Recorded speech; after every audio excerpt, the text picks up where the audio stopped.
Mwaramutse neza nshuti bakunzi ba Emmanuel 250. Kambashimire kabisa ko mudahwema kunyereka ko tuba turi kumwe.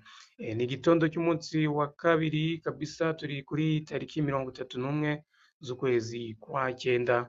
Uyu munsi nibwo dufunga kabisa ukwezi, ubundi tukinjira mu kwezi kwa cumi ku munsi w'ejo kabisa. Ni ibiki rero bituzinduye? Nta kindi rero kituzinduye muri studio, ni amakuru kabisa ateye agahinda, ateye n'ubwoba ku ba sportif muri rusange. Umujyi wa Kigali kabisa ushobora kunyeganyezwa bitewe n'ikipe ya Kiyovu Sport. Ebana ikipe iri mu manegeka kabisa muri iyi minsi idahagaze neza. Rero hari ubwoba ko ikipe ya Kiyovu Sport ishobora gusenyuka kubera gutsindwa umusubirizo.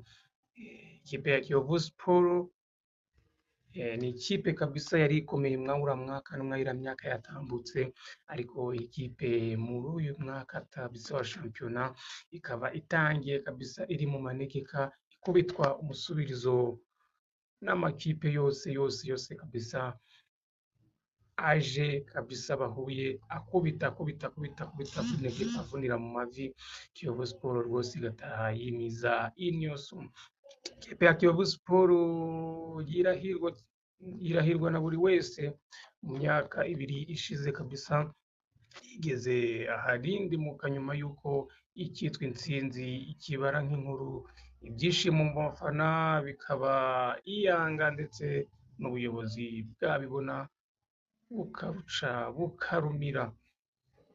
Ikipe ya Kiyovu Sport rero yisanze ku mwanya wa 14 nyuma yo gutsindwa umukino wa kabiri wikurikiranya muri shampiyona y'u Rwanda, yinjiwe n'amagaju ibitego 2 kabisa ejo bundi ku mukino wayihuje n'ikipe y'amagaju. Ikipe y'amagaju iyinyabika ibitego 2-0. ni umukino wabereye kuri Kigali Pele Stadium saa 6 z'amanywa kabisa kuri iki cyumweru tariki 29 Nzeri 2024, ubwo hakomezaga imikino y'umunsi wa gatatu. Urucaca rero rwatangiye nabi umukino, kandi rwakiniraga ku kibuga rumenyereye kabisa, ndetse ku mukino wa 20 cyangwa se ku munota wa 20 iyi kipe yari imaze kwinjizwa igitego cya mbere, cyashyizwemo na Kiza Serafi. Uyu ni umukinnyi w'ikipe y'amagaju. Uyu rutahizamu kandi yashyizemo ikindi gitego nyuma y'iminota 14 gusa. Byose byaterwaga n'amakosa ari kuba myugarizo kabisa, cyangwa se bamwugarizi b'ikipe ya Kiyovu Sport. Mu ntangiriro z'igice cya kabiri, umutoza wayo Bifu Busa Josri yakoze impinduka, ashyiramo abakinnyi 3: Mukunzi Gilbert, Twahirwa Olivier na Iradukunda Lucas Daniel. Ubwo nta minota 2 ishize aba bakinnyi bari bakinya kabisa bugarira bagiye mu kibuga. Kiyovu yongera kotswa igitutu hafi yo gukubitwa ikindi gitego, ariko Imana ikinga akaboko. Mu bigaragara aba bakinnyi ba Kiyovu Sport byari bigoranye ko bahanahana imipira kabisa 3 hagati yabo, ndetse n'imbaraga z'umubiri zo kubagerezaho guhanganira umupira. Wabonaga ko nta mbaraga kabisa.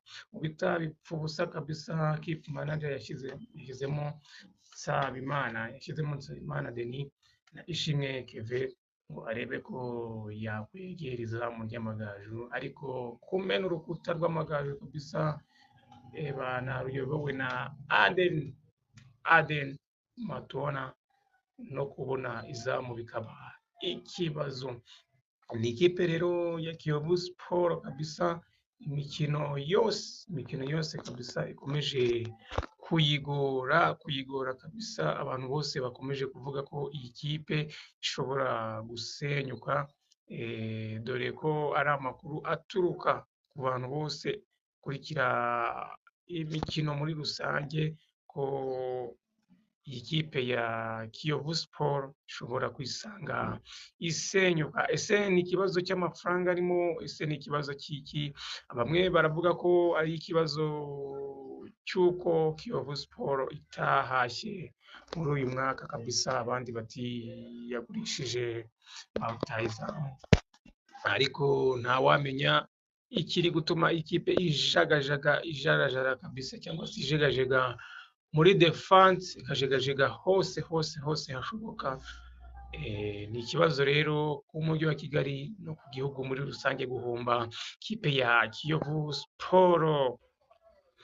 Mwibuke ko iyi kipe ya Kiyovu Sport mu kundi kwezi kabisa iherutse gufata miliyoni zigera mu 150 zatanzwe n'umujyi wa Kigali kugira ngo bifashishe shampiyona bagiye gutangira. Rero ntawamenya ikibazo kirimo. Ese ni ubwumvikane bukeya mu bakinnyi n'abatoza, cyangwa se ni ikihe kibazo kirimo? Ngira ngo mwege muri kujya ku kibuga cya Kiyovu Sport ku mikino yose, uri kubona ko abafana bagabanyutse kabisa.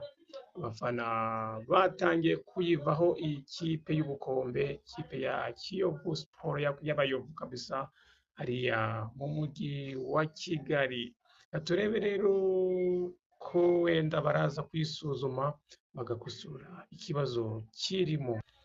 Mwibuke ko kandi iyi kipe ya Kiyovu Sport nyuma y'uko impuzamashyirahamwe y'umupira w'amaguru ku isi FIFA yandikiye kabisa yimenyesha ko ibihano yari yarayifatiye byo kutandikisha abakinnyi kubera kutishyura abo yirukanye,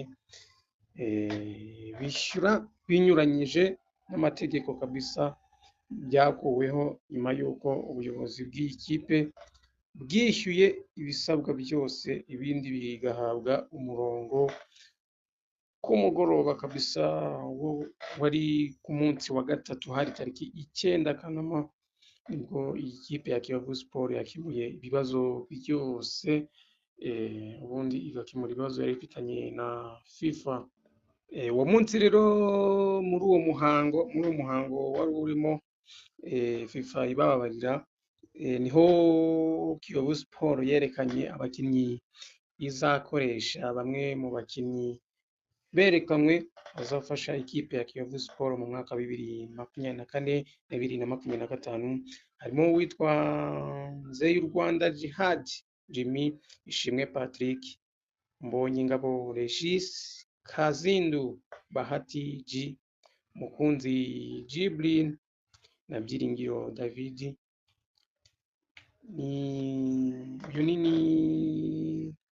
Nizigiyimana Karim Mackenzie, Nizigiyimana Karim Mackenzie na Twahirwa Olivier, Kwizera Yannick, Sabimana Issa Albert na Sherif Bayo, ubita Nsanzimfura Kedi, George Ayubu, Nsanzimana Denis, Mugisha Diezire cyangwa se Desire, Nizeyimana Juma na Sugira Ernest. Abo nibo bakinnyi ikipe ya Kiyovu Sport yerekanye kuri uwo munsi, berekanaga kabisa uko ikipe yabo izaba ihagaze muri uwo mwaka 2024-2025. ngo numvise ko harimo abashoboye, ariko abantu bose baribaza ese iyi kipe iri gukubitwa umusubirizo kubera iki ifite abakinnyi bashoboye kandi bazi shampiyona kabisa ku rwego rwo hejuru, ariko ikipe igakubitwa buri munsi. Gusa muri uwo muhango nyine hari abakinnyi baterekanwe, abakinnyi b'abarundi Ami Cedric na Jospina na Shimirimana ntibabashijwe kuboneka muri uwo muhango kubera ko bari bakiriye mu gihugu cyabo, batari bamanuka kabisa, ariko nabo ni abakinnyi izakoresha nabo muri uyu mwaka. Perezida wa Kiyovu Sport Nkurunziza David yasezeranyije abayovu gutwara igikombe cya shampiyona. Yarabasezeranyije, ariko biragaragara ko byanze yabasezeranyije